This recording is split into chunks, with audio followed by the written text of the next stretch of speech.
Hello, everyone, and welcome back to Do We Know Them, episode 176. And you might be able to tell by my voice that I am still kind of sick. She has risen. She has risen indeed from the freaking dead. Girly Pop made it out alive. Barely. Oh my god. Literally as if the fucking root canal wasn't already like killing me. It didn't even take a few hours before I started complaining. I think that night that my throat was sore, but I thought it was because like my back was out of place, because sometimes that happens, that it like pulls on my neck muscles weird. Turns out that wasn't it. Because oh my god, Thursday night You died. You know when you like have to clear your throat a lot and it's like starts to feel like it's just like a little tickle? Well, I thought that was phlegm in the back of my throat, and plot twist, it was that dangly thing in the back of your throat. Uvula, yeah. Yeah. Oh, yeah, I heard Lily choke on hers multiple times. Oh my god, it was literally so swollen that it was like almost blocking my airway. Not really, that's extreme, but like No, it like was you would so... stop talking and just be like you were just like choking on it. Yeah, like if you've ever had that swollen, like it's happened to me before, and it is so uncomfortable, but it's also just like really like disorienting, you can't, like, and cough like it up or gag it out, like it's just stuck there. Well, and because I thought it was just like phlegm, and I had been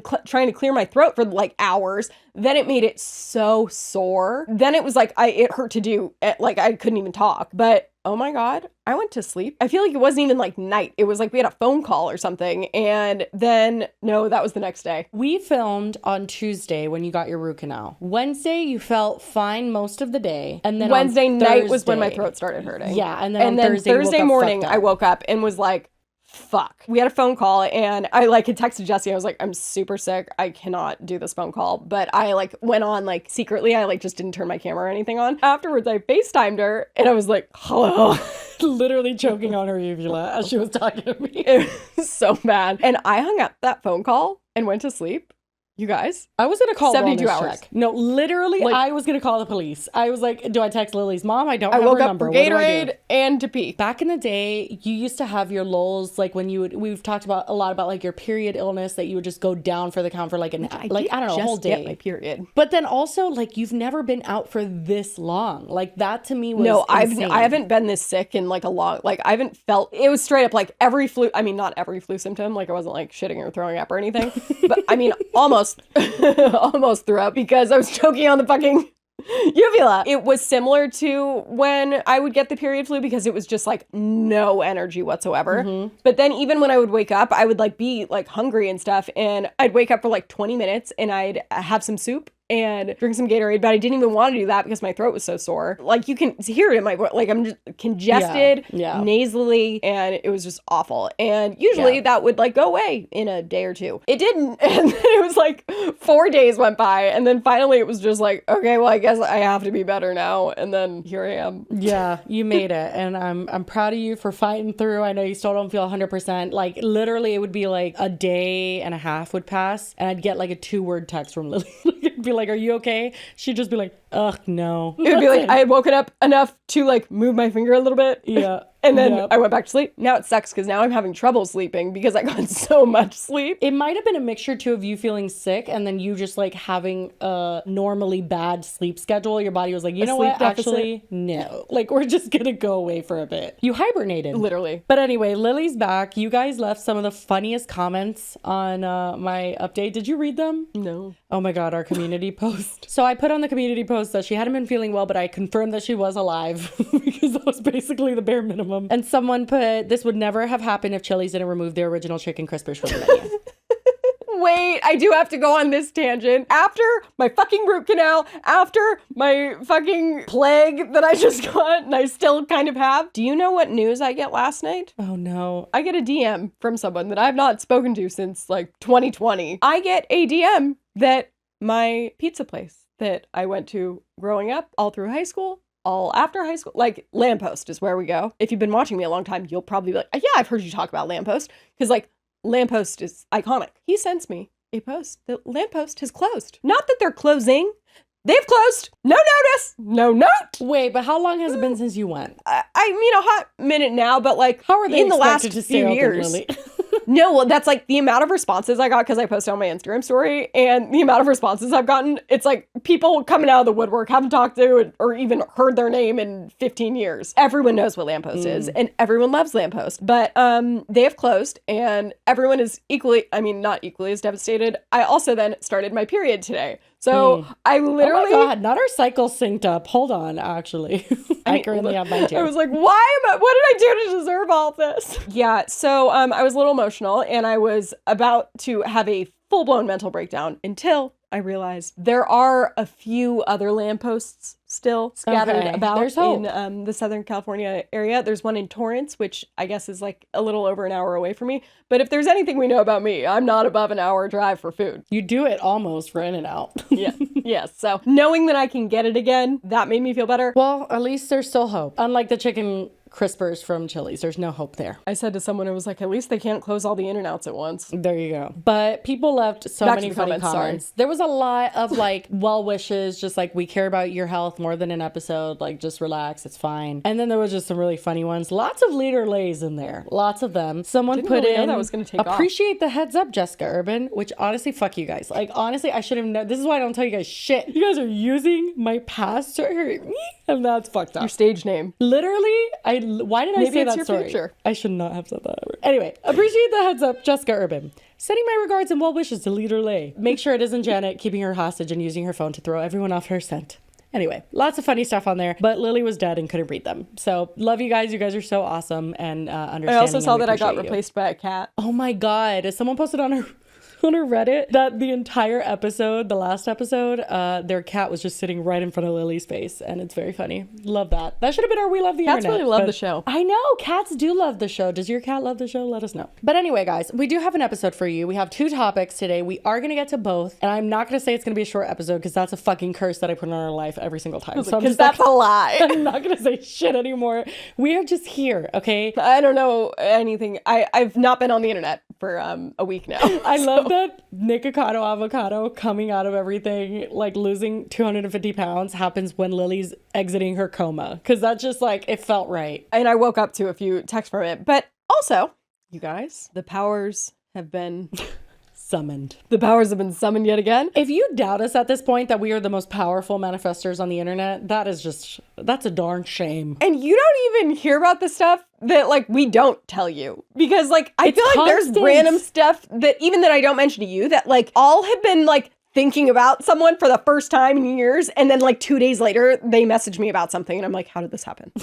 I texted Jesse on 7/27. So July. I know we've struggled with that number, but it's July. And I text Jesse and say, random, but someone just sent me something that was an old pic of Nikocado Avocado, which prompted me to look at his YouTube, and he hasn't uploaded in 5 months. And then Jesse says, I knew that would happen one day, only so long you could keep up that shtick. And I said, what if he just came back randomly skinny? And so the powers that be were at work.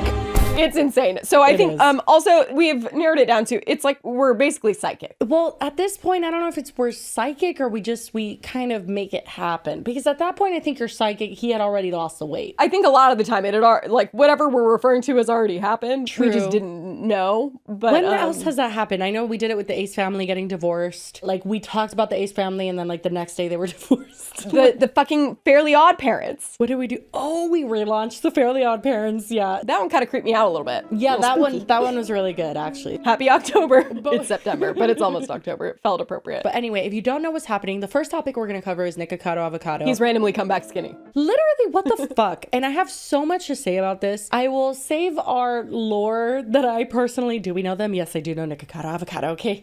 It's part of my shameful past. She has like a secret friendship that she had with him that she like didn't tell me about until afterwards. I can't. I'm saving that for our Patreon. But besides that, I have so many issues with the way that he's conducted himself, the way that he's presenting everything, and also how people are receiving it. I just have a lot of thoughts. So we'll just get into it. It turns out like the channel that you're referencing when you said on our text messages he hasn't uploaded in 5 months, that was not the case because he actually uploaded on May 10th, 2024. So that would have been 2 months before your text. And the reason you probably didn't know that is because he has 1,000 channels. Yeah, I'm not well versed in the Nikocado universe.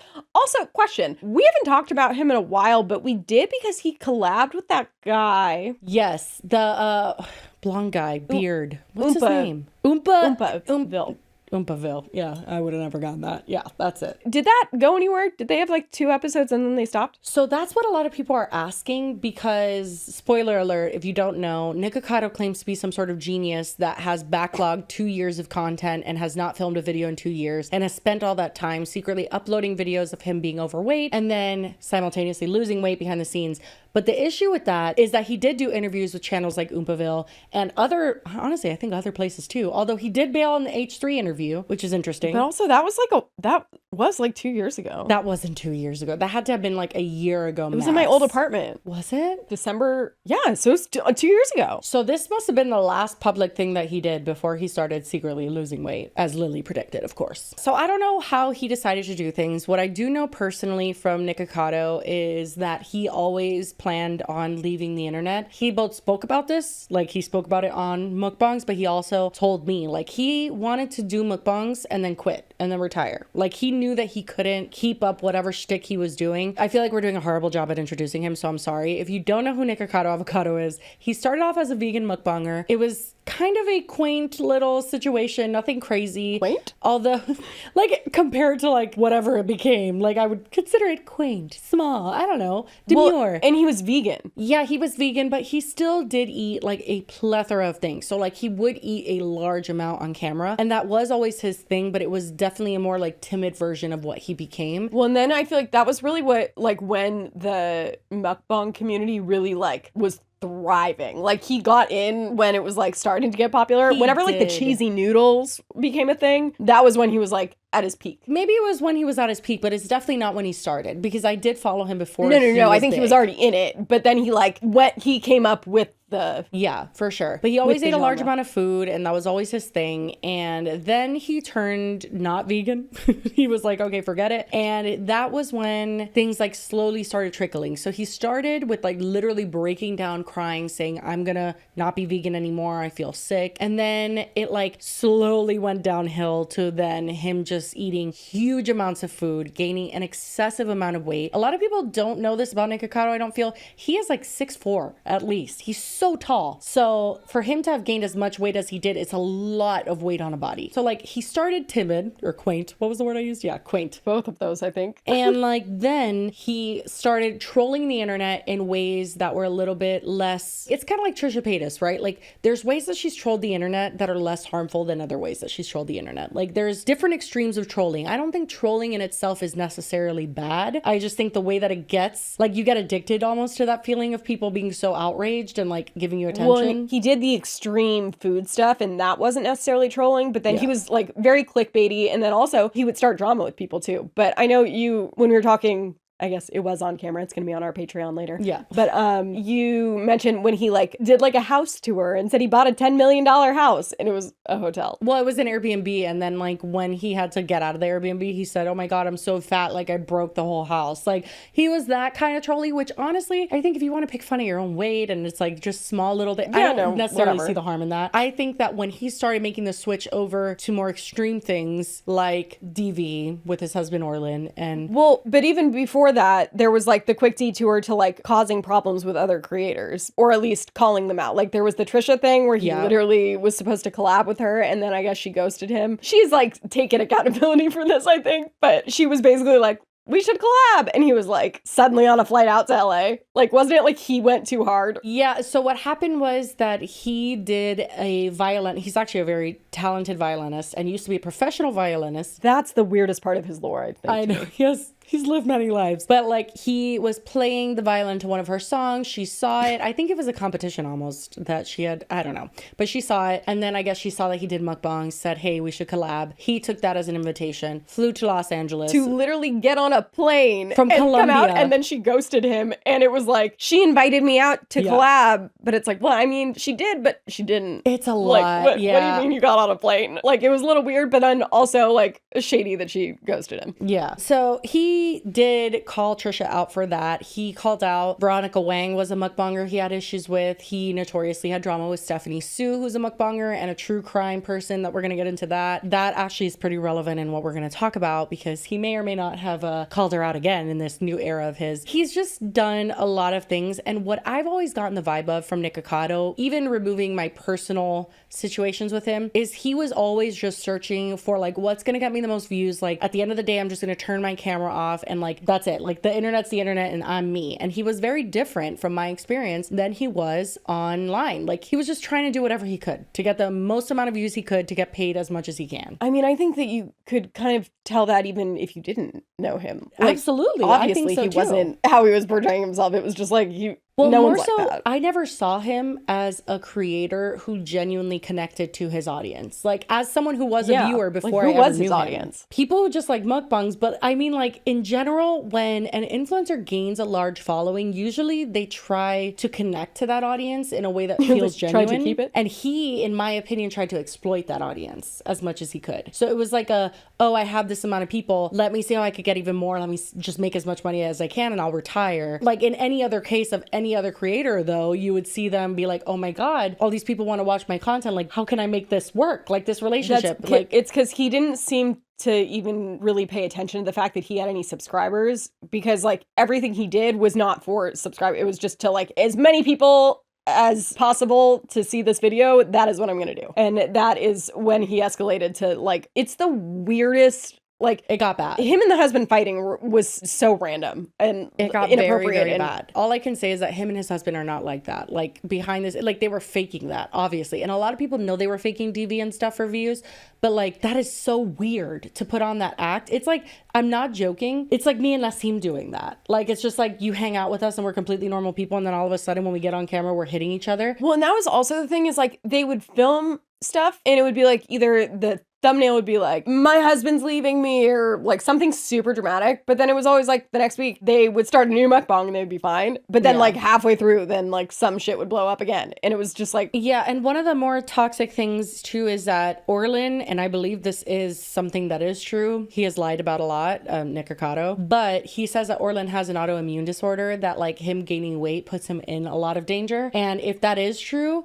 and they did actually like continue to both gain weight for views, I just find it's just all so fucked. But like this story is very interesting in terms of like what people are willing to do to push themselves just to make money. Yeah, because that's the thing. It's not just like acting a certain way. No. It's like you are putting your body through something. It's not like David Dobrik like having fucking Jeff spin around the machinery like dangerous, because it's more prolonged. But that also makes it even weirder, in my opinion, because it's like you're choosing to do this as like a career. Well, the thing is that there's nothing wrong with being overweight. There's nothing, that's not even the conversation at hand. But to get to that point by clear overeating, and like, this isn't like, maybe he has a health condition that made it, like, no. You're watching him do it. Well, and the thing is like, I eat unhealthy foods. Like I get it. It's just another level. And if his husband really had that autoimmune disorder, there's so many elements to this. It's like, you guys value money more than anything, more than your husband's health, more than your health,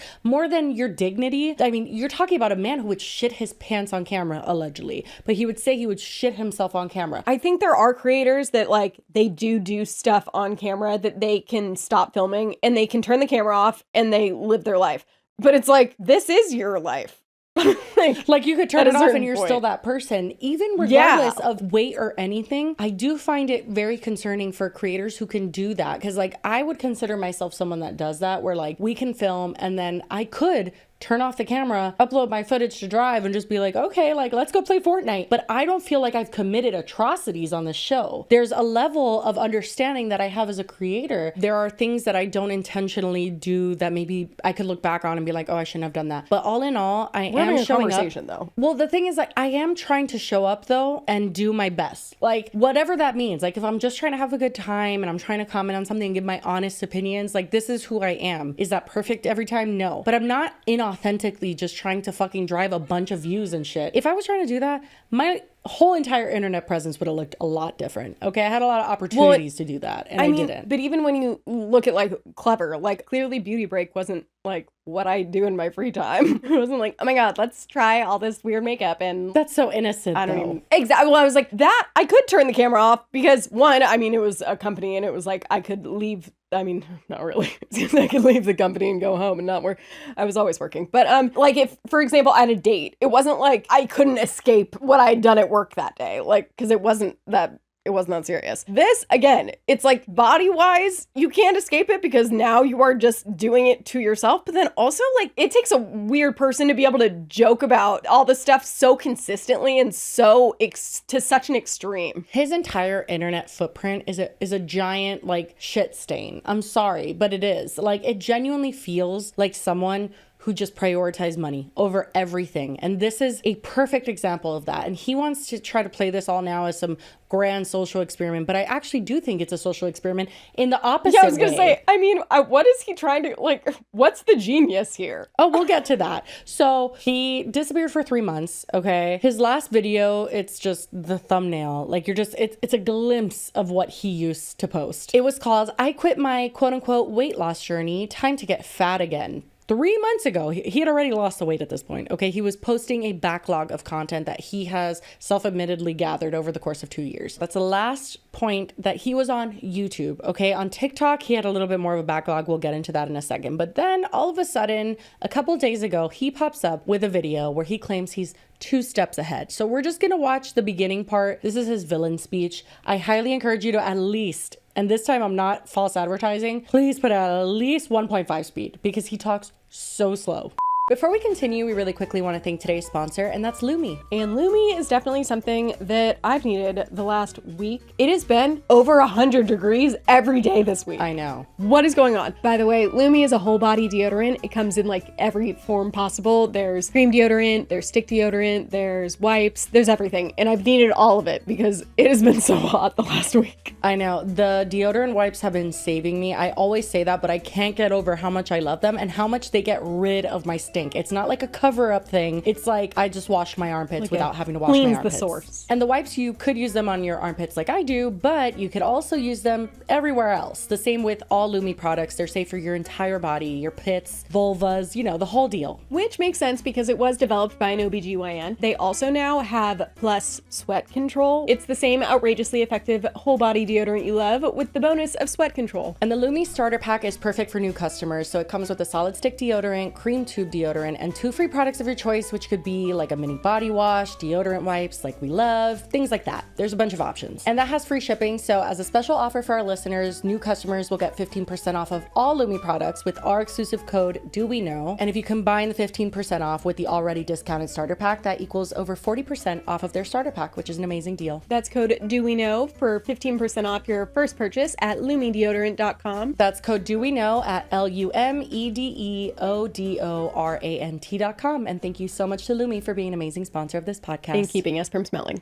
Full disclosure, I haven't watched any of these. Don't worry, we skip all the eating parts. P.S. I was gonna say, why is he wearing a panda head? But Jesse has like a potential Easter egg. Oh no, it's I was an never Easter a egg. Nikocado viewer. Stephanie Sue used to. Okay. Oh, we're going to talk about it now. Yeah. So Stephanie Sue is one of the main dramas he's gotten in. I mean, she called him out and it got, I think it's like at 14 million views. And what had happened was they were originally just going to collab. He was in LA. He was going to collab with her. And while he was at her house, he was taking pictures of her like home security system. She got really uncomfortable. For the most part, people took her side on it. And the thing about Stephanie Sue is although she is an online person, she is private in the sense of like her fiance, or I think now her husband, is not online at all. And he's always like, even though he's been there while she's filming, he'll be off camera. So like you'll hear his voice, but you'll never see him. Anyway, the whole point of this is there was a Twitter user by the name of, I think Lidomix.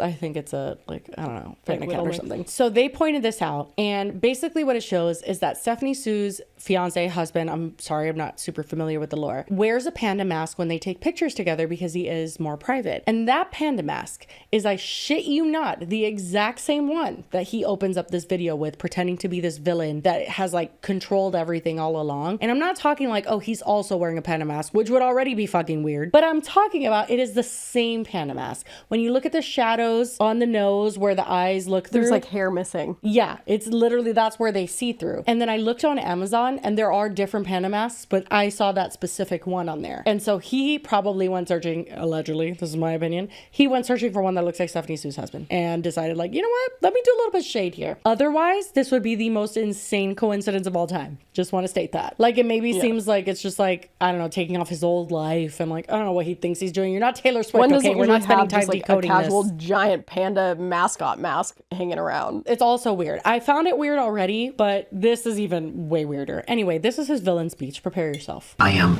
always 2 steps ahead. This has been the greatest social experiment of my entire life. It's alluring, it's compelling, it's gripping to observe all these unwell, disoriented beings roam the internet in search of stories, ideas, rivalries, where they feel encouraged and engaged, where they involve themselves with the stories and become a product of influence. Thirsty for distraction from time unspent, spoiling their minds, yet stimulating them at the same time. It's brilliant, and it's dangerous. I feel as if I'm monitoring ants on an ant farm. One follows another, follows another, follows another. It's mesmerizing, it's spellbinding. All these little consumers, all of these lost and bored people. Honestly, like, I don't know what he thinks. He only way that you could justify doing what he did is to say, you know what, but I'm gonna get skinny one of these days. I don't doubt that was always the plan. I guess I must be missing something. What do you think you're doing? Like, you're not a genius for being a manipulative asshole. It was either that or die. Well, yes, I think in the weight aspect of things. But I think when it actually comes down to the content, he literally posted online and relied on to pay his bills, the content that has kept him afloat and has afforded him the healthy food for 2 years. No, for sure. But then I think in his head, the only way he could have, like, I mean, I still question the psychopathy of it, but I'm like, without just being a psychopath, is in his head, he was like, but once I get enough money, then I'll lose the weight. And but then he I'll said figure out that. something else. He said that verbatim. Exactly. I was like, I don't know why this is revolutionary. I mean, it's just surprising he actually did it. And the thing is, too, if anyone knows anything about Nikocado Avocado, he filmed constantly. Yeah, backlogging content's not that impressive. Like, it's literally what he like breathed for years. It was just content constantly. That's all he thought about. That's all he did. It is not surprising that he got the backlog that he did. As a creator, if you film every single day of your life and you're a mukbanger, are you going to gain an insane amount of weight? Yes, you are. But are you going to have an insane backlog of content? Yeah. So like, to me, maybe it's just like, I don't see it as surprising as some people see it. It's like, you had 2 years worth of content. I'm like, do you know how much this man filmed? How often was he uploading though? 3 months ago, 5 months ago, 1 year ago? Yeah, no. So not. He started spreading them out more when they were backlogged. Filming 8 to 10 videos in advance isn't. Not even. This is on one channel. Yeah. For this channel, he would have filmed. There's 5 videos over the course of 2 years. Yeah, that's like so not, there, like I said, crazy. There was at least a very solid year, 2 years where he was uploading constantly, and this was very different than that. I just think that it's interesting. He's pretending to be this like genius mastermind where like in my head, he always wanted to mukbang and then like retire because he knew he couldn't put his body through that long term. But then also he, in my opinion, was like, actually, I should come back and make more money. That's what I think. Well, I think he knew. I mean, his thing has always been that he wanted views and he wanted money. Yeah. So it's like, if he was gonna lose the weight anyway, then like, why wouldn't he come back and be like, I'm skinny now? Like, the only impressive part about all this is that he had the like self-discipline to do it, because he did get by that. So unhealthy. What I genuinely struggle with when it comes to that sentiment is like, as someone who watched him when he was vegan, he was hyper restrictive of his diet. And then he went to the other extreme, which is also, I'm not diagnosing, I'm not saying anything. That's what I was like, I mean, and then it's self-discipline to get to where he got, but in a very weird way. Exactly. And then he jumped back to the hyper restrictiveness of it. And we do have some evidence of that, of him possibly having gotten to where he's gotten, being hyper restrictive again. I think that regardless, all of this is unhealthy, but more than anything, I think that him as a creator on this platform is unhealthy. I think that a lot of the people that find intrigue in him, it's more of a locale situation than actually feeling connected to him as a person. He's an interesting character because I don't know many people who have audiences as big as his and the reach that he has, but that still lacks a connection to his audience. When it's a very who is his audience? It's like he doesn't have a certain group of people. It's like, I mean, now it's people that are like, oh my God, he lost weight. But I'm interested to see if he really wants to go back to Nikocado Avocado, eating a bunch of avocados and just like chilling and not saying a lot. How many people will stick around? I would be interested to find that out because he hasn't made that solid connection. I don't see him pursuing a normal YouTube career. It's going to either be he finds the next thing that he wants to get clicks off of, or he just quits. Let's keep going because it's very interesting, the route that he's uploaded 2 videos. So we have 2 mukbangs to go off of and some TikToks, and that's so far the content we have since he's come out as skinny. She says having seen none of this. Yeah, exactly. I'm like, when we get there. He keeps going for a little bit. It's so weird because it's also such a weird, our favorite word, juxtaposition to what follows. Because like he goes into a regular mukbang, but then in the beginning starts off with this weird ass villain speech. It's all very strange. I just realized we never watched the... Were we supposed to? Oh, we didn't? Oh my God. Yeah, we were supposed to. Okay, this is an example of the DV stuff that he used to post. To punch you. I'm about to punch you. With those mitts?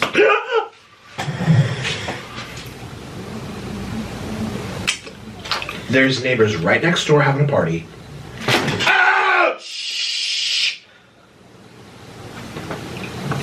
You are disrespectful and despicable. Says the person ruining my speech when you're talking about my cankles. When I'm trying to talk about my hairs. Anyway, they get into a fucking fight. They belittle each other. But hitting each other on camera was a norm for them. And that's my biggest fucking issue with him coming back. And it's like, oh, so you just want to get on here and eat black bean noodles with us now. You don't want to address any of the fucking bullshit you did for money. Because to me, there's a lot of money to be made on the internet. There's no shortage of money that brands and just in general, like just posting on YouTube in general and getting ads on your account and getting this many views. How many views does he have right now on this 2 Steps Ahead video? Oh my God, 35.844 million. As of now, I'm sure it'll be like over 40. How much money do you think that is? Like just...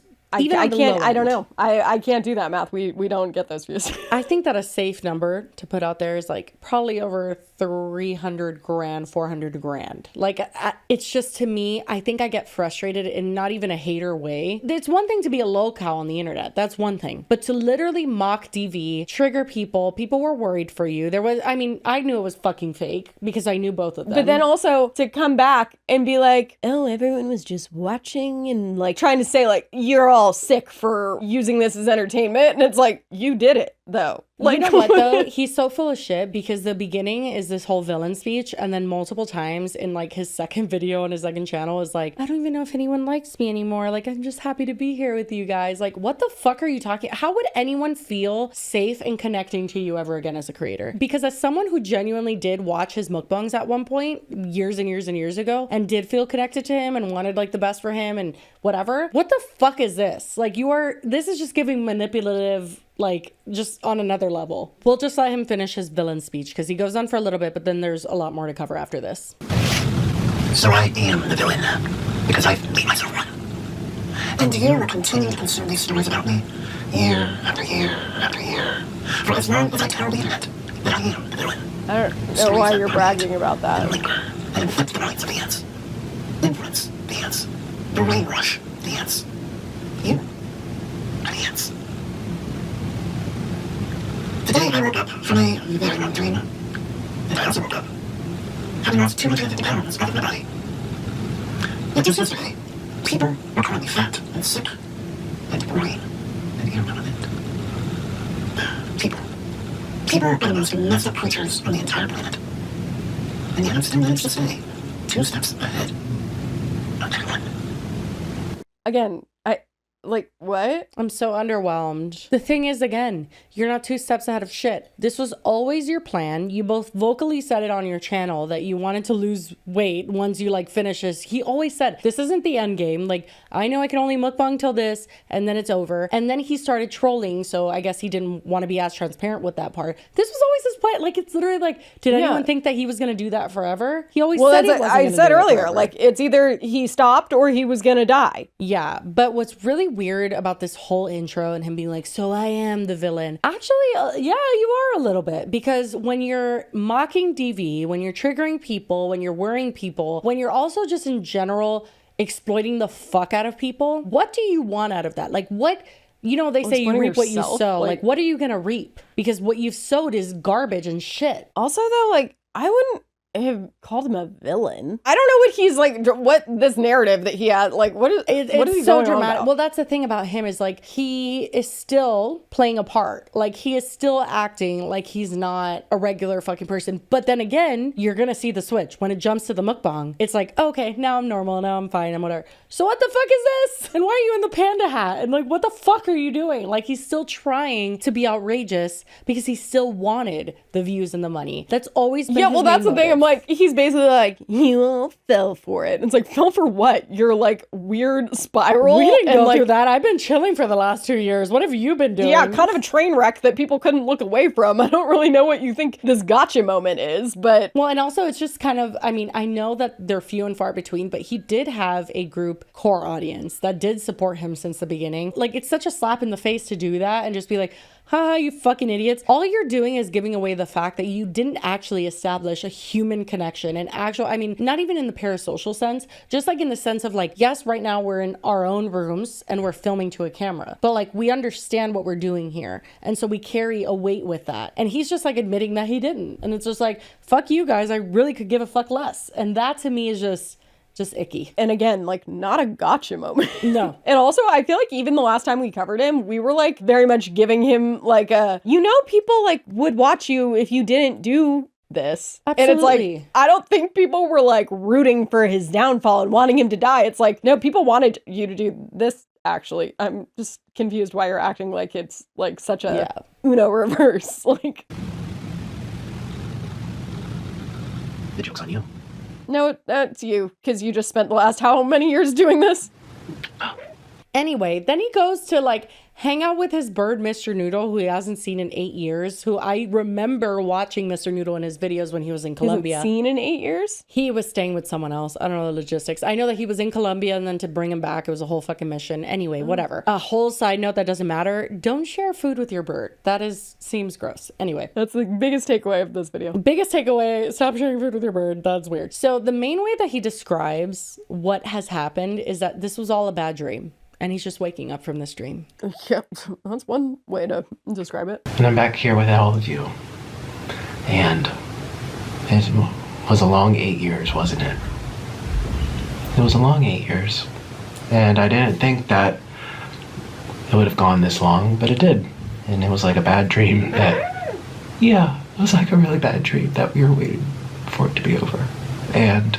What? You voluntarily did it, though. But not only that, what a juxtaposition to what we just watched. This is the same video minutes later where it's like, thought we were the an ants. ant farm and I'm watching you. Like, it's literally just like, are we the ants in the ant farm or were you miserable because of all the shit you did for money? I would have respected him so much more had he sat down and literally just been like, I should not have gone that far. Yeah, I shouldn't have done that. And I thought I had to do when that it's to make clear, the money. it's like no one in their right mind would have done this. Nobody. Like, this isn't like I was dedicated to my craft. No, this is you did things for views and then got addicted to the attention, probably addicted to the food. Yep. Just a combination of all of it. And then finally something got you to your breaking point where you needed to get your life back together, and you did. and now here we are. I don't really understand how this is like a 2 steps ahead thing. Is this like his like inability to deal with his shame from how he let it get that far, so now he has to be like, It seems like it. Because to really deal with it, it's like, Gotcha. hey,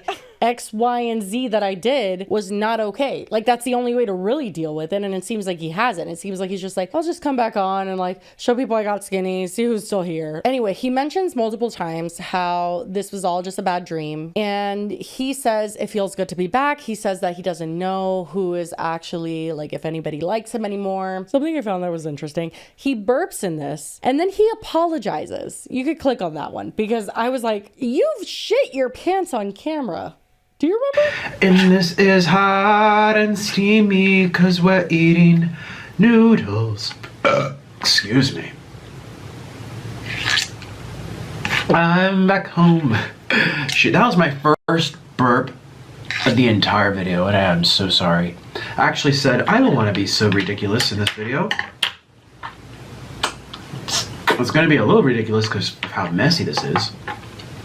the fact that you could go through that entire body transformation and then partake in like a genre that is literally just gorging yourself with food. So this is my thing. And this is what I want to kind of commentate on, because there's been a lot of speculation of, oh my God, he lost weight. Oh my God, he gained back. I think that it's deeper than that. I think that there may be something more interesting at play. I will say, I'm not diagnosing anyone. Again, I think that he was hyper restrictive, then hyper non-restrictive, then back to hyper restrictive. And the kind of proof that I got with that is that at the end of this video in particular, he mentions that he wants to be a mukbanger that finishes their food. Thanks for watching my black bean noodle mukbang, and I hope you enjoyed your food if you ate with me, which you should have, because that's what mukbang is supposed to be. That's what it was originally for, and that's what I'm trying to bring back to the internet. Because that's what you brought to the internet, sir. First of all, you didn't need to bring mukbangs back to the internet. They existed long before you. They will exist long after you. I think that he, without trying to say like, oh, I fucked up and I like used mukbangs to my benefit and just triggered a bunch of people along the way, and then also to the own detriment of my health. Like, he just neglects all of the important shit, skips over all of that, and is just like, I'm gonna just bring mukbangs back to the internet. Bitch, they were here all along. They were here. We didn't need you to bring them here. Yeah, no, this is very much or anything. Giving like, oh, what have you peasants been watching since I left? I love being a mukbanger. I love food. I like eating food, and I like being here. So let me know what you think.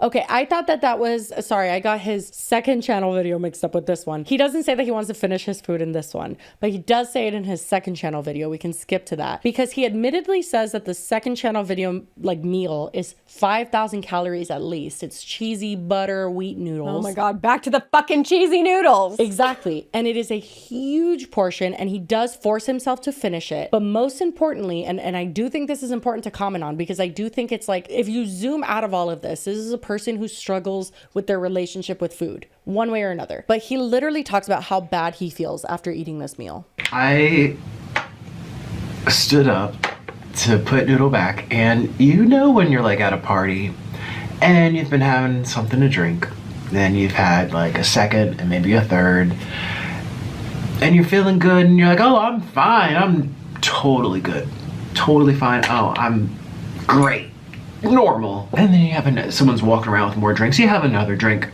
you might get up to get a third drink, or someone might pass you one, but for the most part you're just plopped down on that couch. You're just in one spot. And that's where I was at this party. I was just in one spot, one location. I didn't even get my own drinks. They were being handed to me. And then for the first time, after sitting on that couch for God knows how long, you get up and you stand up for the first time. And you've had like 4 or 5, you've lost count actually. And you stand up and you're like, wow, wow, oh, oh, this is where we're at. Different though, because you sat down intending to eat this and this was the plan. And also with food, most people eat food sitting down. You normally can feel when you're full whether you stand up or it's not not. the same So as he drinking. pushed himself past that limit, and spoiler alert, he continues to push himself even after this. Well, that's why I brought it up. I was like, if you went through all of this, then why would you just start doing it again? That's how I feel. I'm swimming in a stream of grease and cheese. And it really hit me. But I want to be one of those mukbangers that finishes their food. Then don't put that much And on I your kind of fucking neglected plate. that for the last... Oh, there's barely actually anything left. It's actually just cheese glue. It's a full serving, like that I would not be able to finish. All jokes aside, it is troubling. His relationship with food is troubling. You don't have to serve yourself that much. Yes, number one, that is 5,000 calories of food, especially. He is not someone that at this point is probably used to eating that much food. That's literally what we were talking about when we talked about him a year ago. You don't have to do this. You can eat a smaller amount. There are people that think that they have to be extreme. They have to be just over the top at their own expense, and you don't ever have to do that again. And I think that should have been his biggest lesson, and the fact that he's back here and starting to do it again is weird. Yeah, it's literally just okay, so we're just back to one. I don't understand. I don't know. What's the goal here? This isn't like he has an addiction to food and he can't stop. No, he's doing this so he can have it in the thumbnail. That is why he's putting that much food on his plate, and that's why he's eating it. And then this particular line, when I heard it, I was like, but we'll let it play. But I finished my food like a good boy and a good YouTuber. Okay? He kept his word, he kept his promise, and he did it. I said I would finish, and I did. And honestly, I need to keep this appetite nice and ramped up, so I don't mind it at all. That's concerning. It's like he just okay, reel it back, and we're starting over. That's what it feels like. I would be lying, and I hope this is not me manifesting with my witch powers.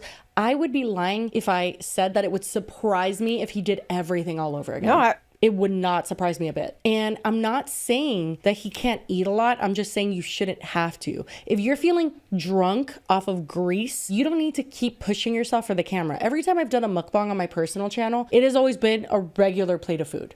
Anything, I would have ordered it regardless. There's a reason other mukbangers are not Nikocado Avocado. And yeah, there's a reason people were watching him, because he was a unique case, because this is not normal. His overeating isn't, I'm addicted to food, I ate too much, whoops, I can't even believe it. No, he's forcing himself to sit there and finish it. He says he's uncomfortable, and he says he doesn't want to, and he's doing it for views. I do think that all in all, I don't think he's some sort of evil genius. We will go to his TikTok super quick just to talk about what that pattern was like, and then we'll end this topic. But I don't think he's a fucking evil genius. I just don't even understand how that argument would, what? If you think that being an evil genius is putting yourself through absolute hell, getting to absolute rock bottom, and then climbing back up, and then seemingly just starting it off all again, who's the genius here? So jumping to his TikTok, if we do take a look at the timeline and how everything worked out, he was doing voiceovers to TikToks up to August 25th. He was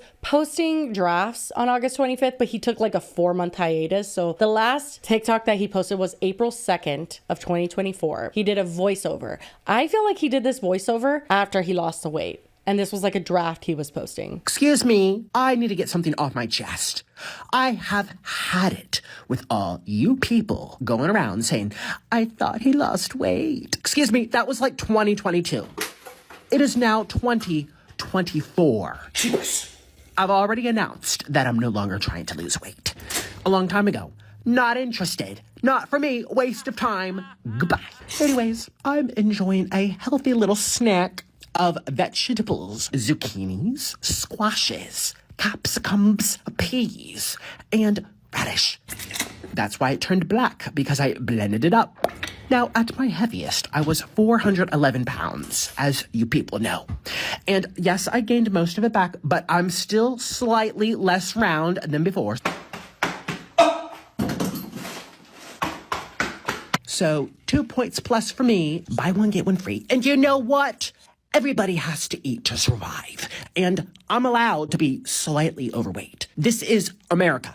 It's my freedoms and my rights. I absolutely think he did that voiceover later. Yeah, which is so fucking weird. And like, I just have to, we always talk about like influencers and their relationship with their audience and stuff like that. What do you hope to get out of this, Nikocado? I have to actually ask. Like, views, okay, but that's your only hope because you're not gonna get anything else. To be like, oh, I'm an evil genius and look at what I did. Like, I'm 2 steps ahead. I don't want to be 2 steps ahead if this is where it gets me. No. Like, I don't understand. Like, the amount of people that would be willing to put yourself through this voluntarily without it being like an uncontrollable like result of your own circumstances, but like an intentional choice that you're making. Like he's acting like he had it on a calendar that was gonna be like, nope, on this day I'm gonna decide to get skinny. And then like, no, I don't think that's how it went. And if it is, I don't know what's weirder.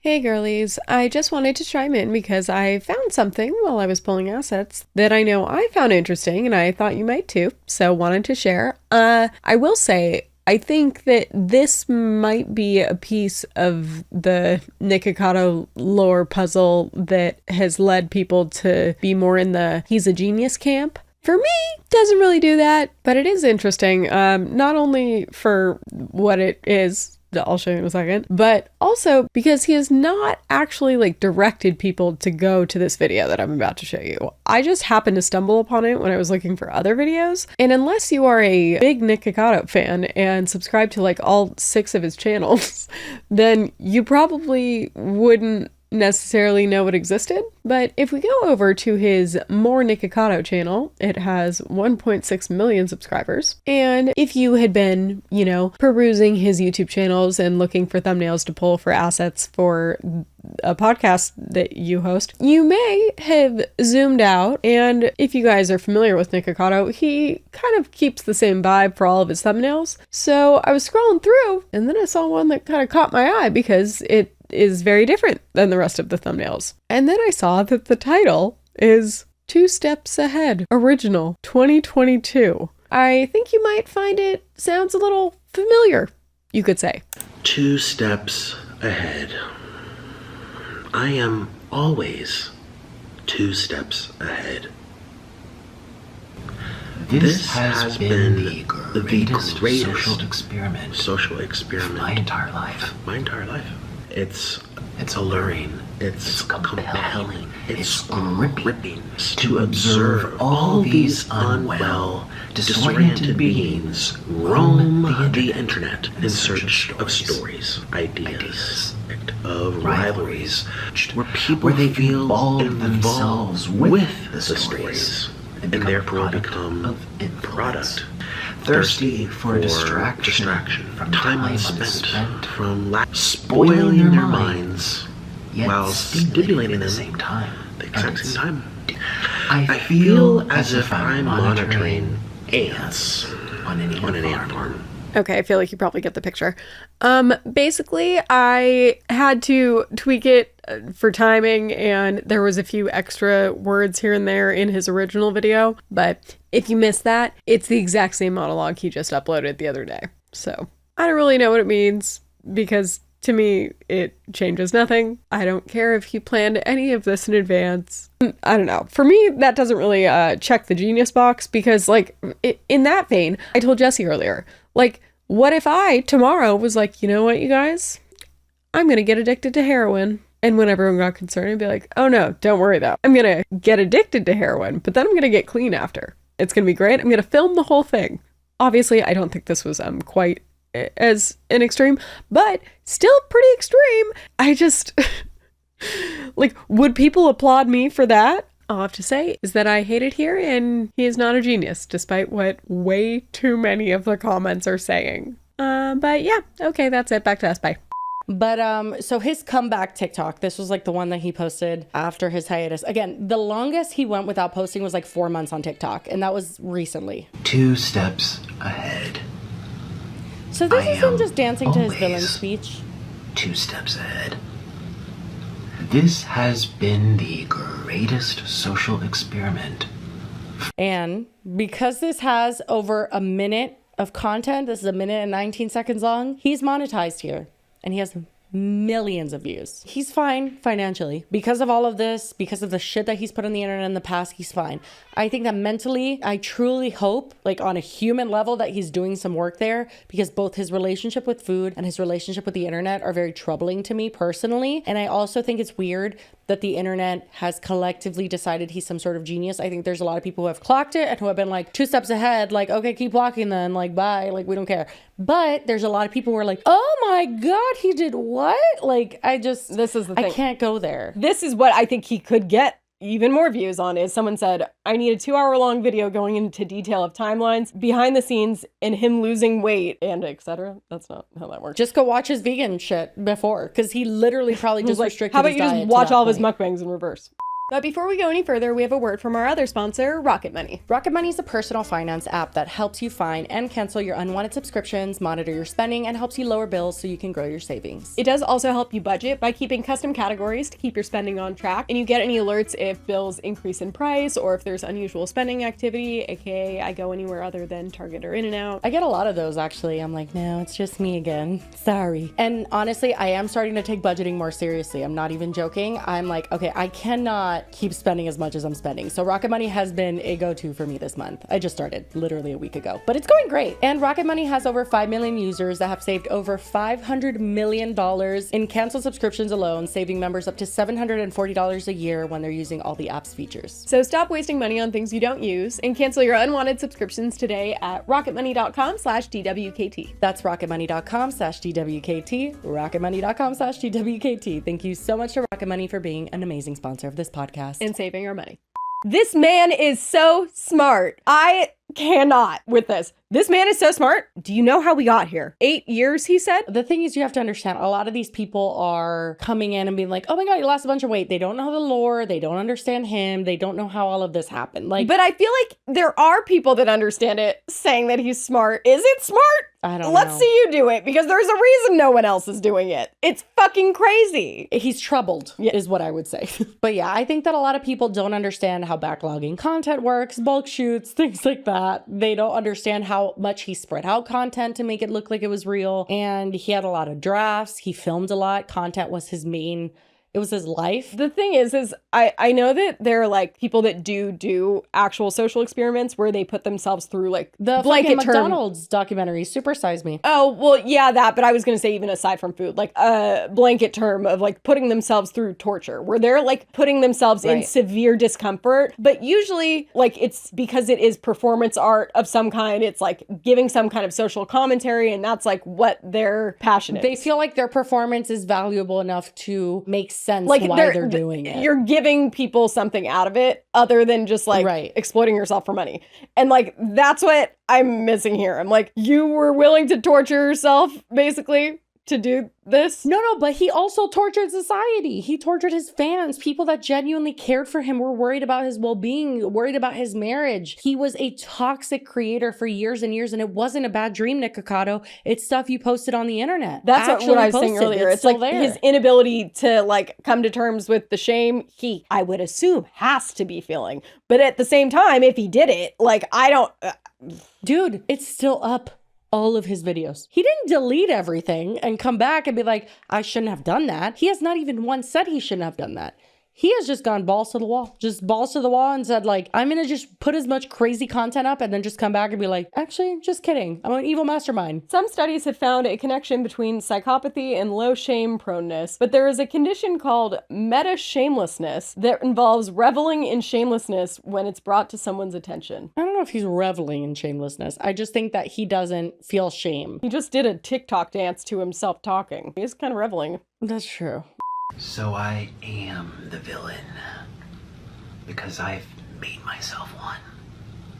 That is true. I don't know. I guess I just don't feel like he feels much shame for what he did. It's both still up on the internet. There's, a certain level of shame that comes with like you take down your content that you're embarrassed of. For instance, my old collabs with Nikocado Avocado are no longer on the internet. Like, I mean, on his channel they are. But like, I never wanted that up there. When you don't want something out there, you take it down. And he hasn't. He's still the same person who put up that content. He just realized he couldn't continue on that path, wanted to make as much money as he can, and is now trying to do the same thing in maybe a different way. But again, like we just saw, maybe not even a different way. And I'm concerned. I'm tired. I'm bored. Like, I'm sure he's you're not a mastermind.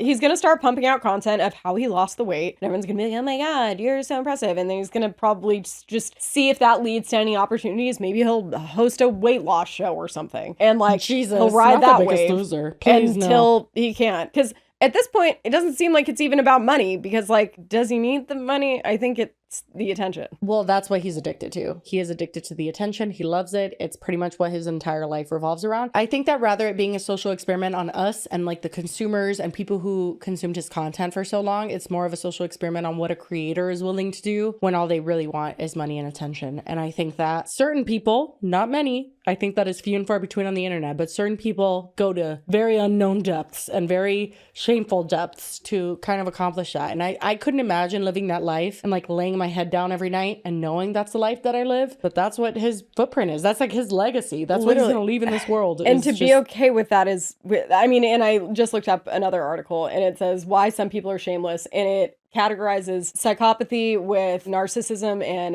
Machiavellianism. Did I say that right? Oh God, people are going to get mad. We're diagnosing.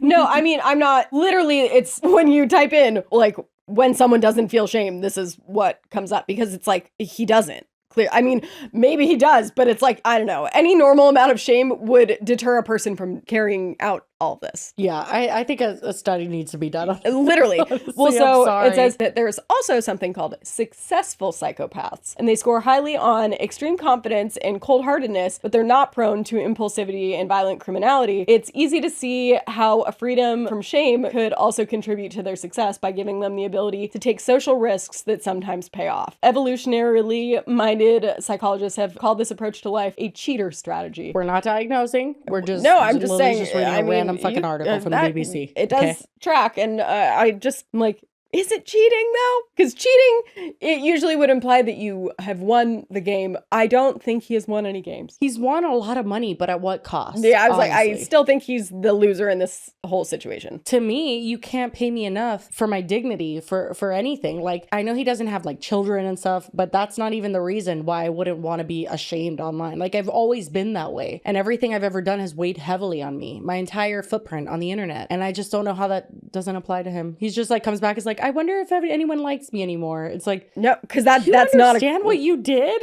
No. Well, and that's I just read more, and it says, in this day and age, when people are frequently subjected to online shaming, sometimes for the mildest of alleged transgressions, it can be all the more striking to encounter individuals who are apparently completely unmoved by the risks and discomfort of being shamed. Nikocado Avocado. We will end the Nikocado Avocado topic there. I think that was a lot of ground to cover. A lot of frankly triggering shit. I know that people's relationship with food is triggering. I know that DV is triggering, and that's definitely something that he has touched on quite a bit. Honestly, he's triggering. His presence, honestly, to me, is a little bit triggering at this point. So we will move on. But yeah, that's basically it. That's Nikocado Avocado losing 250 pounds. Anyway, moving on to never speaking about him again, It's hopefully. like, aren't you glad you live in this timeline? No, I'm not. Anyway, so the next topic that we're going to cover is a quick one because Tati Westbrook, who's, I mean, if you don't know, bi sister, you did it at my birthday dinner. It was just like, no big deal. Like sucking dick and cock. Like, I'm just like, oh my God, time and place. And you did it at my birthday dinner. Like, at this point, if you don't know, I don't know how to help you. But she is someone who has notoriously not addressed Dramaggedon really a lot since it's happened. Neither is honestly many people that have been involved in it. I feel like Jeffrey and Shane, we didn't have this channel when Dramaggedon happened, and I'm pretty upset about that, to be honest, because it was a sight to behold. It's crazy because I feel like people ask us to talk about it a lot of the time, and I was watching it in real time, but also like not really caring. To me, it just like never really was that, I don't know. For me, it was. Like when I saw Bi Sister, I was actually still subscribed to Tati at that time. And I also really liked her. I found her refreshing. I found her ironically, to not be a part of the drama community, for this to be something that I didn't see coming. Like, I just kind of followed her because I love her makeup. I mean, even in what we're about to watch. So she went on Michelle Phan's podcast, which is called Afterglow with Michelle Phan. And this was her like second ever episode. And she looks stunning. Like, Tati's makeup's always on fucking point. Everything always looks so stunning. I bought Halo Beauty vitamins. I used to do Sugar Bear hair gummy ads. Oh my God. I also used to just eat those like candy. Really? It I don't tasted think so that's good. how that goes. I don't know if Halo Beauty worked. I bought it a few times. Didn't do anything like bad. I don't know. Anyway, besides the point, I supported Tati for a long time. So I saw Bi Sister in real time. And I remember immediately being against James Charles. I remember the whole lore of it all. She never really addressed things after the fact other than when she did her like, do you remember her video where she did like a legal letter? It's been a long time coming for me to share with you some very, very important things. And I am going to be reading from what is approved by my legal team. So I am, once I start getting into what I need to share with you guys today, what I feel is important to share with you, I won't be deviating. And it's at the advice of my legal counsel. Like, she was reading a letter that she's like, I did write this, but it was with my lawyers, and it's the one that Shane reacted to live. This is insane. This is insane. This woman is a fucking, oh my God. Oh my God. I'm gonna wait till as many people get in here as possible because I'm losing my mind. Keep playing it. Keep playing it. I didn't know I was making a video. So how is it that so many editorial outlets knew that something was coming before I had... Because you message drama channels! Oh my God. Oh my God. I struggled with the decision Oh my to God. film my video for days. The night before I did film, Jeffrey sent me what he claimed was an audio file from an alleged victim and told me to listen to the pain in her voice. The audio was clearly a small portion of Oh my the God. conversation. It wasn't enough for me to contact the authorities. It was enough to scare me. Well, then why would you make a video on the matter claiming these allegations? Because she is a fucking... I can't. I don't want to say mean things about people. This is insane. This is insane. This person literally... Oh my God. Oh my God. Okay, sorry. Keep pressing play. I need to get through this video so I can fucking... Oh my God. As a victim of abuse myself, Oh my God. terrified You are so manipulative. to think of facing public... You're fake crying. You are fake crying. You are fake crying. That is not real. Oh my God. I kind of had lost interest at that point. But so basically in the Bi Sister video, I think also what gets me is like comparatively now from like everything we've seen go down on the internet the last few years, it just doesn't seem that wild. She essentially accused him of like James of going after straight guys and being inappropriate and taking a brand deal at Coachella when he like should have been loyal to her. I get what you're saying. And yes, I think on the surface of the actual Bi Sister video. And then there was insinuations of like sexual from Jeffrey. That's what I was going to say. Absolutely. The core stuff of like him being a bad friend and doing like a sugar hair bear. I can't. Because he wanted to go to Coachella. Like, yeah, I'm like, color me a surprise. I do think that him making straight men uncomfortable, like Jeff Wittick in a video, or like Gage, who was that waiter, and he was trying to tell me you're not straight and all that stuff. Talking in detail about things you wanted to do to the waiter. And when I said, James, he's straight, your response was, doesn't matter, I'm a celebrity. I think that's problematic in itself. Yeah. Do I think it's worth an exposed video? No. Officially, unofficially, but it's officially. What has happened is that Jeffree Star has basically shopped around a voice note from a creator. Nobody knows officially who it is. People have speculated a lot, but it's a creator who has alleged that James Charles has essayed him. And it has been confirmed by multiple people that this is the person talking in the voice note, and this is a valid allegation. Now, Jeffree Star is a monster. So what he has done is he has basically showed it to Keemstar, showed it to FaZe Banks, showed it to Blair White, showed it to literally anybody willing to listen, and allegedly Tati. And he said, hey, this is who James Charles really is. And she says that him and Shane Dawson put a lot of shit in her ear and led her to the point where she felt like she had to make the Bi Sister video. Question, does she reference it in her video? What? The voice note? No, I don't think she actually references the actual voice note. I struggled with the decision to film my video for days. The night before I did film, Jeffrey sent me what he claimed was an audio file from an alleged victim and told me to listen to the pain in their voice. The audio was clearly a small portion of a larger conversation.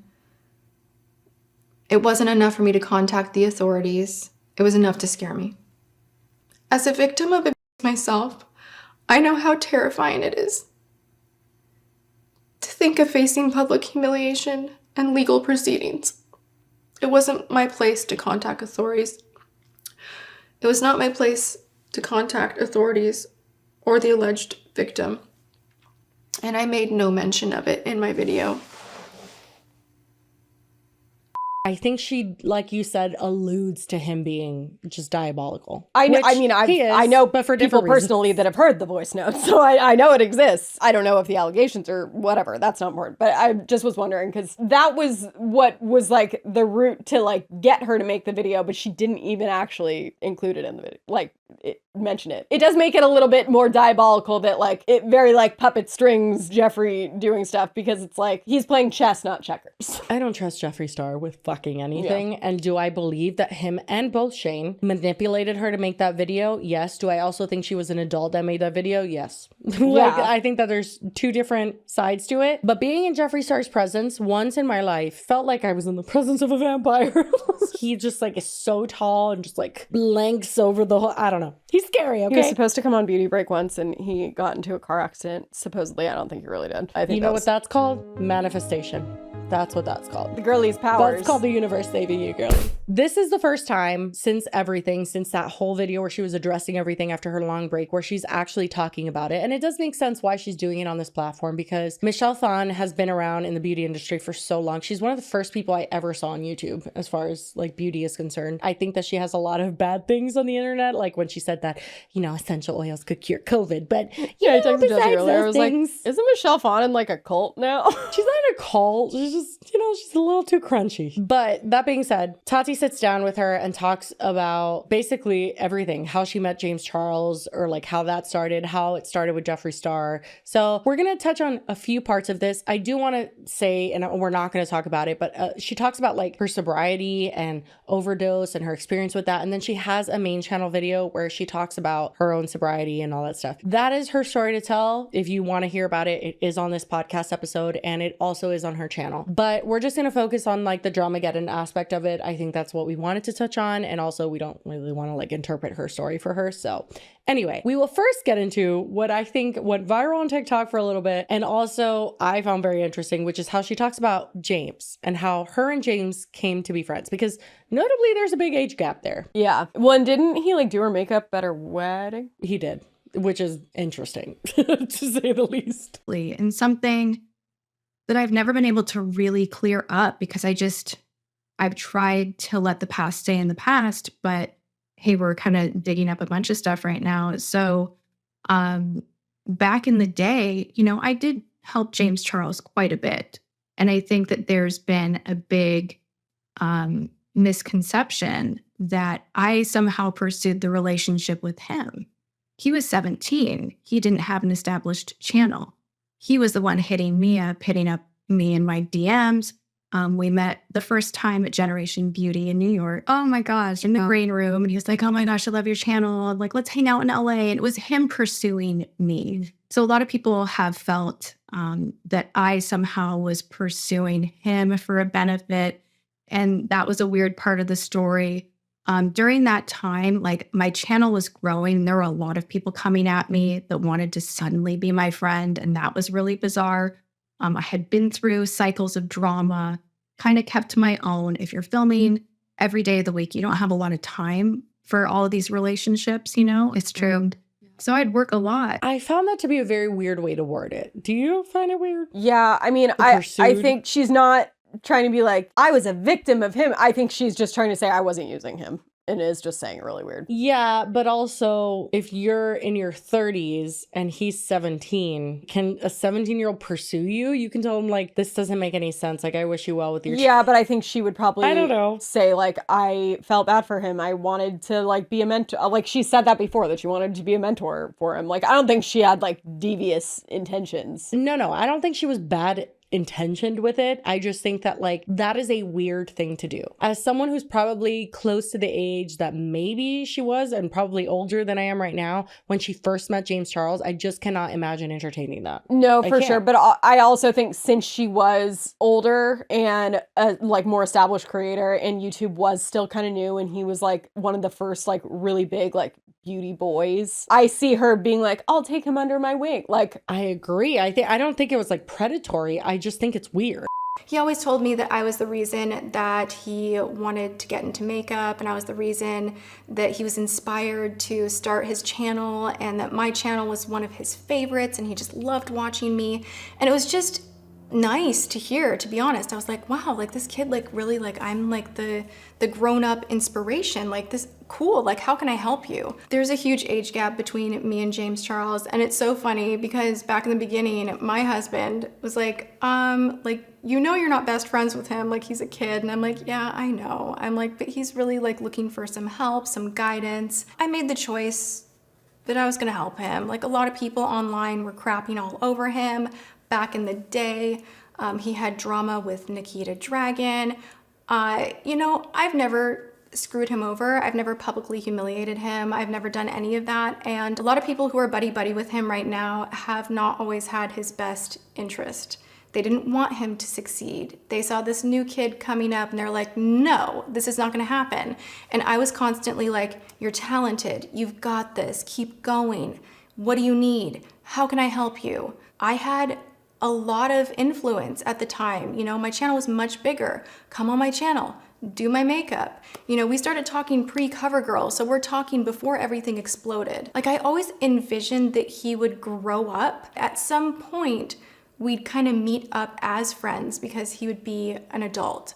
And it is such a unique industry that we're in that it feels really nice when you have someone to connect with through business that really understands the complexity of everything involved in having a YouTube channel, being a creator. I think I sent him a text one time. I was like, I can't wait until all of this is over and we're on a yacht of our own, not on a brand trip, you know, and like, I think that I'll know you for the rest of my life.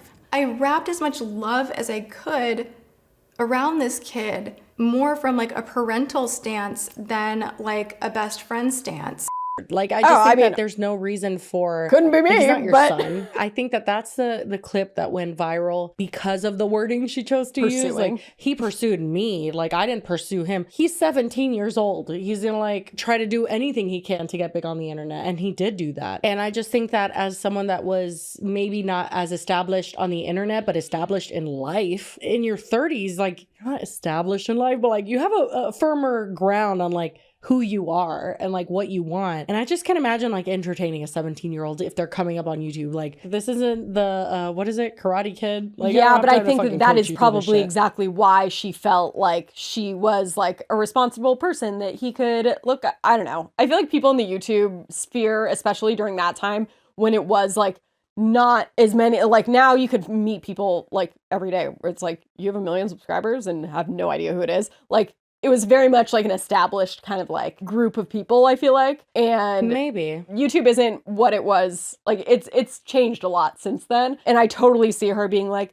oh, he wants advice and guidance from me. Like, there are people out to get young people in this industry. Like, I'll be like the kind, I don't know. I know what you mean. Like savior complex-ish. I've never really been that way. But like I've said, I collabed with Nikocado Avocado. People do things that they wouldn't normally do, okay? I get it. Well, and especially also because when you think of like, he did have a lot of randomly problematic stuff that like, he had like the fucking Ebola tweet and like she could be like, I will be the adult that shows him how to have a successful career. That worked out. Anyway, but then she goes on to say how she met Jeffree Star. And then the other relationship that kind of came to me that wasn't what I pursued, just to clear things up, is Jeffree Star. Has anyone ever said that like Tatu was like in a room like DMing all of these beauty gurus? Like, probably. Collab with me. Like I didn't. How I met him the first time was I had a lunch set up with Laura Lee and we were going to Cheesecake Factory and just gonna kind of hang out and get to know each other a little bit better. And literally like 15 minutes before the lunch, she calls me and is like, hey, just heads up, Jeffree's coming. And at the time, like the way I would cancel. I'm like, actually, my car just crashed. Sorry. Right? Like he was amazing and growing. And also he was totally terrifying. And so I was just like, oh no, like, oh, like, I don't know. Like, I'm kind of an idiot. And I'm kind of like this innocent, like boring, like my channel's boring. Like I'm kind of boring. Like this is going to be wild. Like, why does he want to meet me? Why does he want to go to lunch with me? Like, this is crazy. Because we're definitely an odd pairing, right? So we all went to lunch and it blew my mind. And this is something I'll say to his credit. We sat down and he had told me that he had heard through the rumor mill that someone had been spreading some pretty nasty rumors about me, and that he didn't judge people until he got to know them. And then Laura was like, yeah, I heard the same rumor. And Manny knows about this. Did you hear it from Jeffree Star? What was the rumor? I don't fucking know. She doesn't say it. But I'm like, Jeffree Star is such a snake, bro. Anytime you get around Jeffree Star, he has some shit on somebody else, which makes sense why he's so close with Shane Dawson. But he just like always has something. Where it's like kind of making tea out of nothing. That's probably what it was. And then Laura's like, I've heard it too. You probably heard it from Jeffree. Yeah, because just you guys were talking about it 5 minutes ago. Rick knows about this. And I'm like, well, I have like 5 girlfriends that have told me the same story. So this person is clearly spreading a lot of lies. And that was upsetting, but also like bonded us in that instant. I was like, oh my gosh. Like the person that maybe I had judged that I thought was really scary in front of me was so cool, intelligent, charismatic. Like I immediately liked him a lot. And I was like, that's so awesome that you're not going to listen to a rumor and you want to get to know me. Like, okay, we're really different, but like, let's get to know each other. And that's how that friendship started. Wow. So then she addresses the Bi Sister video. She talks about what led up to it. Then she talks about what happened after it. So we'll just start at the beginning. I can't go in a time machine and like, oh, I wish that dinner had never happened. You know, like I can't undo what happened. But that was the catalyst for everything moving forward. We all know what Bi Sister was about.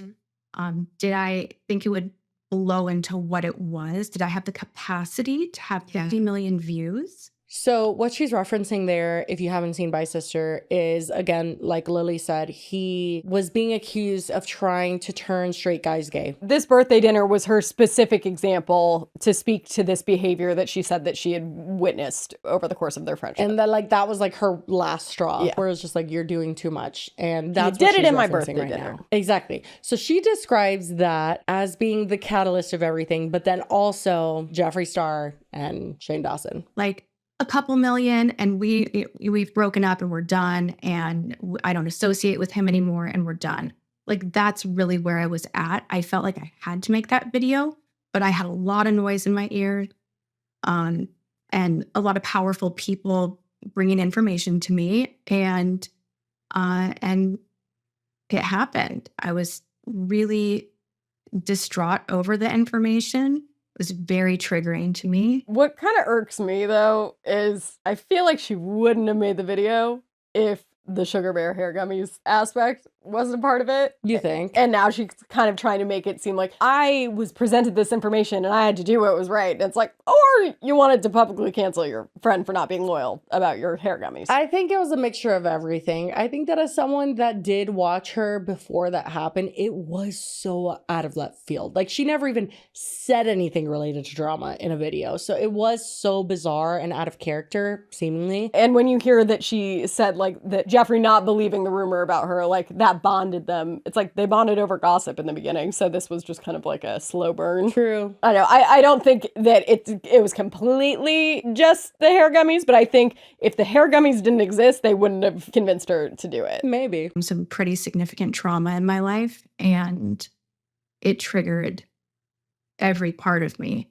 the information that I was hearing. And a lot of people want to say like, well, why didn't you go to the police? Why didn't you? Like, if things are of that nature and they're not affecting you directly, you can't. Wait, that's not true, actually, what she just said. You can go to the police even though it doesn't directly affect you. I mean, it's not right if like somebody doesn't want to press charges and you're like forcing them to. I think that that's could potentially traumatize them further, and it's a slippery slope. But she doesn't even mention illegal activities in her video. No, but we all know what she's referencing. She's referencing the voice note. Now we do, but like, I don't know. I feel like she's kind of acting like that's what her whole video was about, and it's like, it wasn't though. If there was something so serious that's why you needed to make the video, but then you didn't mention the serious thing in the video and you just were like, he second cock and balls at my birthday didn't, like, you know? Yeah. She wasn't like warning the public about the predator James Charles. She was just, I mean, she was, but not to the extreme that she's claiming. No, that's what Jeffree Star did after the fact on Twitter, where he said he's a danger to society, which honestly, period, he is. But for a different reason. Yeah, but like, I don't know. It just seems like she's kind of falling back behind this, like, I was just like so concerned for this behavior. I couldn't go to the police, but it's like you talked about literally him just. That wasn't, communicated at all. Like, not saying he should be trying to turn straight guys gay, but like him flirting with a waiter at your birthday dinner and being like vulgar and inappropriate is not police worthy. Like, I felt like I needed to cut ties publicly. I didn't like how he was behaving. I was very clear about that. Looking back, were a lot of things fed to me that I don't know were true. Yeah.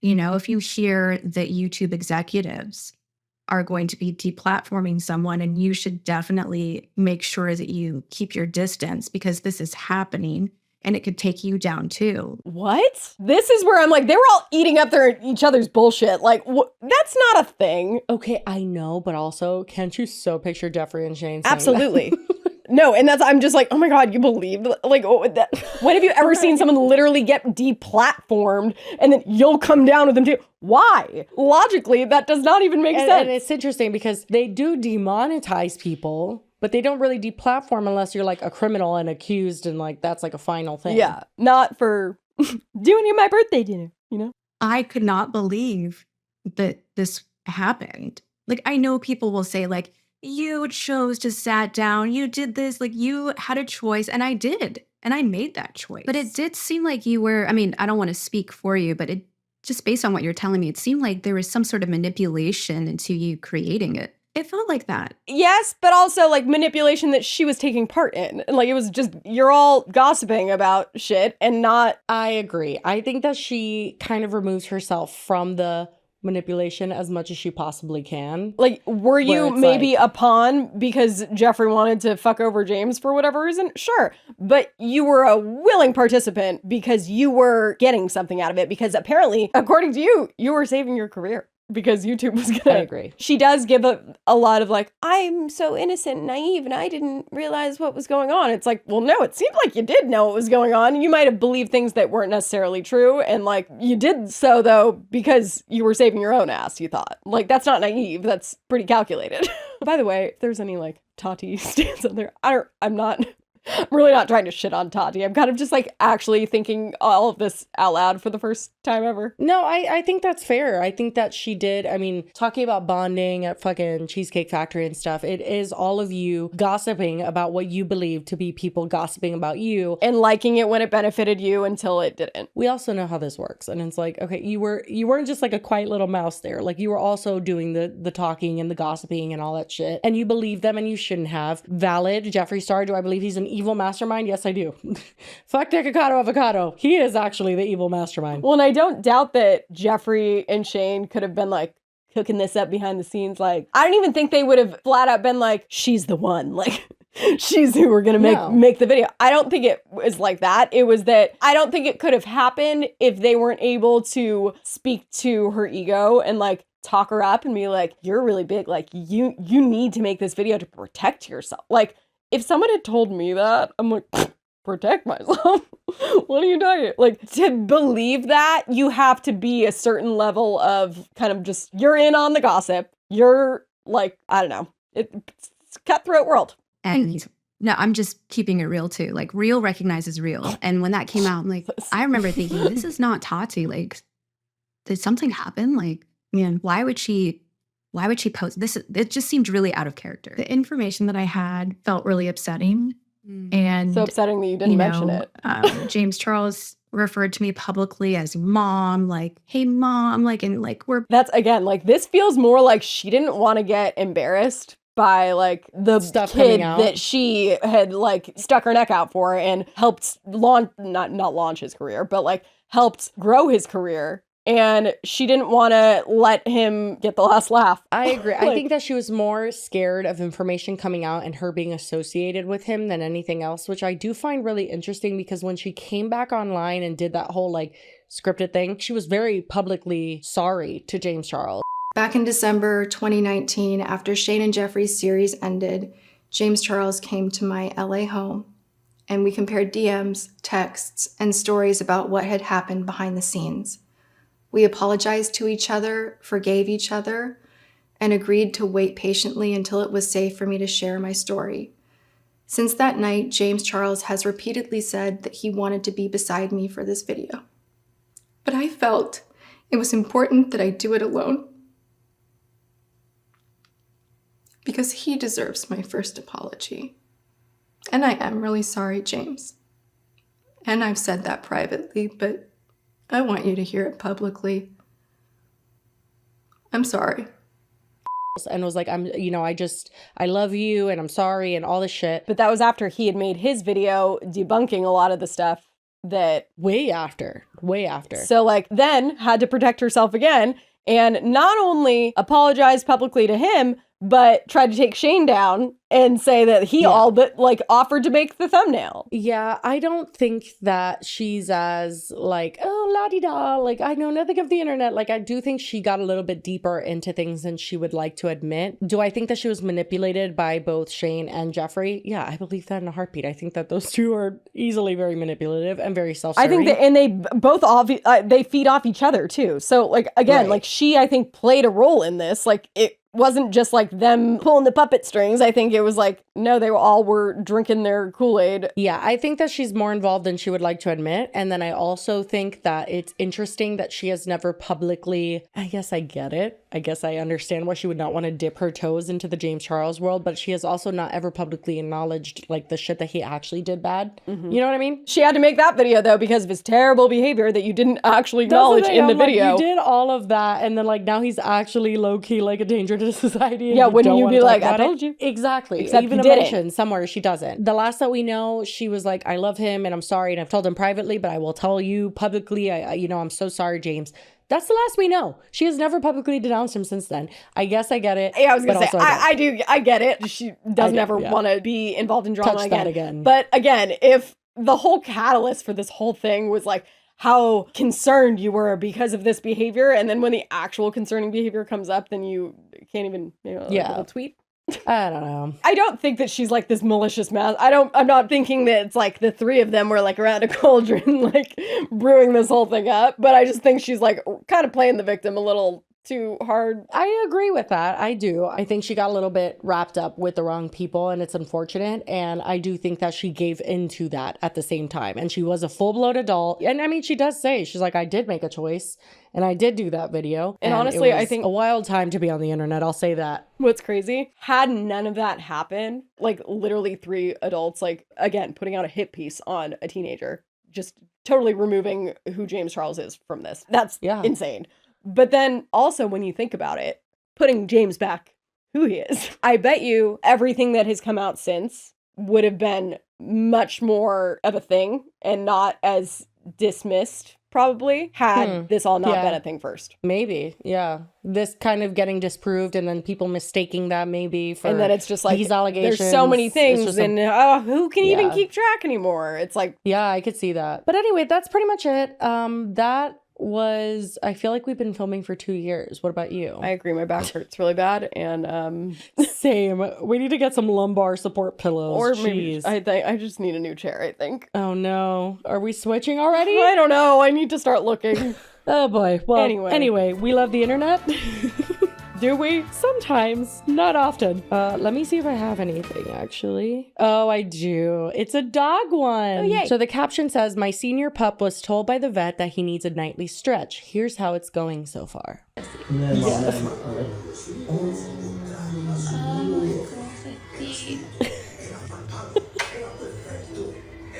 The kiss on the belly. gordo. He said, oh, hell yeah. Look at his face. Look at his face. ¿Qué pasa, gordo? ¿Qué pasó, He gordo? said, hell yeah. That's a good shit. Yeah, Max definitely doesn't stretch like that. My cat, Biggie Smalls, in college, he used to come up to me and I'd literally, like clockwork, twice a day, he'd want to do it and he'd stretch it like, oh my God. I just cracked. Yeah, Hershey's very stiff. Like, Yeah. I feel like he'd enjoy like that, cats actually. are more like bendy and I literally Yeah. could stretch and he loved it. Max, I feel like that would break him. Can I do two? The dog ones really quick. Okay. Yes, good boy.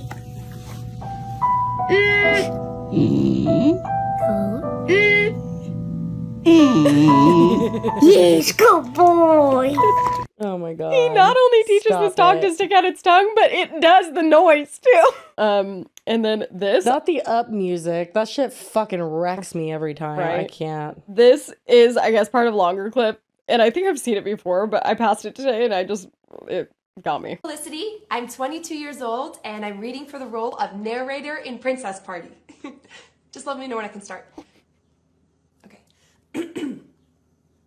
Petunia Tabernacle emerged from the castle with a young frog. She took the frog and kissed him squarely on the lips. When she kissed the frog, he turned into a prince. Felicity, could you do it a little more feminine, a little softer? I'm so sorry, just the note said that the narrator was wise beyond her years. Okay, no problem. Apparently the comments said that the clip goes back to her doing the exact same voice after that. Oh It's my fake, God. obviously. But oh my The God. funniest thing is that you don't know that she was on Vine. Nope, no idea who this is. Yep. She was her name Hannah? It's something. She was friends with Man and Matthews. I'm almost positive. But yeah, she's hilarious. Anyway, well, we'll leave it at that, guys. We have been filming for, I don't even want to say how long because My head it's been a hurts. long time today. Over 3 hours. Anyway, if you made it to the end, as always, we appreciate you. Hope you have a wonderful weekend, and we will see you on Monday. Bye. Hopefully I don't catch another plague. Stop it. No, you won't. Cheers. Bye. My truly is too hot to cheers. Bye.